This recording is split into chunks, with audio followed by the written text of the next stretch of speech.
পর্যটক শূন্য Saint Martin দ্বীপ প্রকৃতির আসল রূপে ফিরতে শুরু করেছে। এখন সমুদ্র সৈকতেই দেখা মিলছে সামুদ্রিক বড় চোখ, বেড়েছে শামুক ঝিনুক, জাগছে প্যারাবন ও কেয়া গাছ।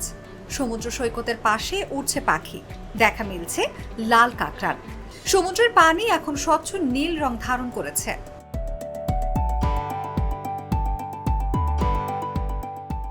জানা গেছে, সরকারি বিধিনিষেধ অনুযায়ী 1 ফেব্রুয়ারি থেকে পর্যটকদের ভ্রমণ নিষিদ্ধের ফলে দ্বীপের বাসিন্দা ছাড়া এখন কারো উপস্থিতি সেন্ট মার্টিনে নেই।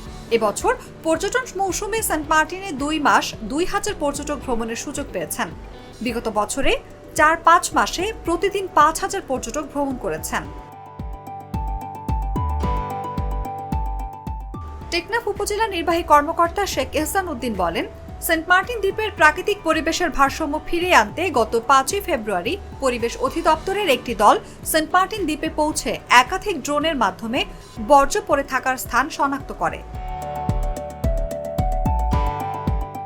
পরে 12-13 ফেব্রুয়ারি দুদিনে 930 কেজি বর্জ্য অপসারণ করা হয়। অপসারিত বর্জ্যের 90% ছিল চিপস, বিস্কুটের প্যাকেট ও পলিথিন।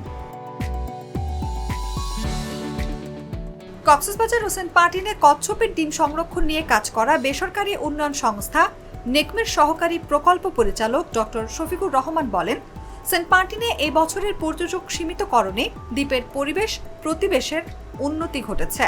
সৈকতে পর্যটকের উপচে পড়া ভিড় না থাকায় মা কাছিম সৈকতে ডিম ছাড়তে আসে। দেখা মিলছে লাল কাঁকড়া, শামুক ঝিনুকের বিচরণ। সৈকতের বালুচরে ঝিনুকগুলো খুব সুন্দর করে পড়ে রয়েছে।